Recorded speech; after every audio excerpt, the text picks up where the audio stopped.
Я хачу прапанаваць да вашай увагі паэтэсу, кампазітара, загадчыцу Жыровіцкага цэнтра культуры Урадзімскую Галіну Эдуардаўну. Яна прачытае верш Уладзіміра Караткевіча. Дзяўчына пад дажджом. Над лесам, над садам дзікім дожджык забалбатаў, і ўспыхнулі раптам гваздзікі ў метрах амытых траў.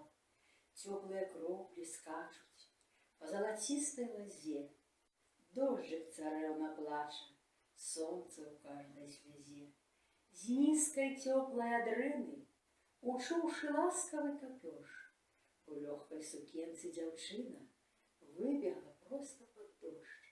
Кроплі яе цалавалі, палка пяшчотна да слёз.